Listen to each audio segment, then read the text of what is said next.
before we get to the next question, I just want to show you some books that I just got. This is priest Daniel Sysoev. He was a martyr who was killed by a terrorist in Russia, and he was very passionate and gifted at teaching the faith to the Russian people. And so he was a catechist at heart. And it's really a very helpful book, because one of the questions which I ask myself is, okay, like, I'm super into the systematic approach to theology and everything, but also I know that there is a very important place for explaining the basics to someone who doesn't have a deep acquaintance with the Christian faith. And Daniel Sysoev in this book and others is a good example, I think, of how to do that.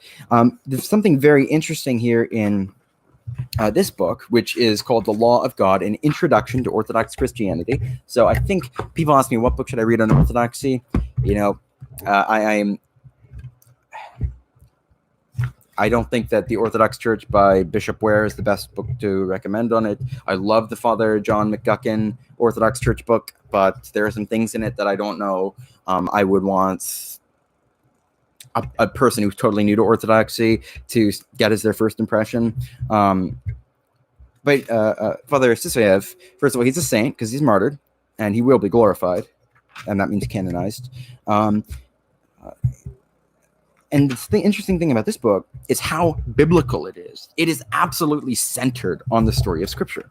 You know, in the first 3 centuries of Christian history, there seems to be a standard program of catechism for new converts to Christianity. It's one of these remarkable things that Christianity is under sporadic persecution. It's not good if people find out you're a Christian.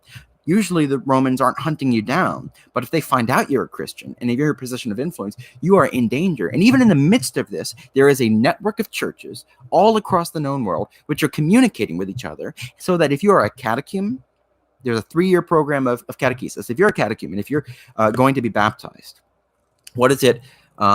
You go to the bishop, he's teaching you the faith, but then you have to move. People moved around a lot in those first 3 centuries. People don't realize it's not just a modern thing. You have to move. Well, the bishop would give you a letter of recommendation to the bishop of the new city and would tell the bishop of the new city where he was in the catechism. And how did they do it? They talked through the Bible. Some people say, oh, the church didn't have a Bible in the first 3 centuries. You know, it's not true. It's just not true. They certainly had the Hebrew Bible.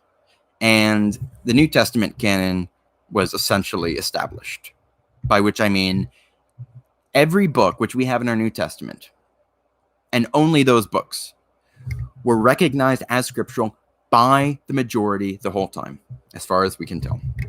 I won't say much more on that for now, but we need to, let's not say the Bible was like invented in the 4th century, because it wasn't.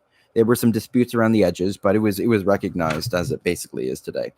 Anyway, it's a very biblical book. It goes through the entire history of the Old Testament. I mean, literally the entire history of the Old Testament. It goes through the prophets. It goes through various things.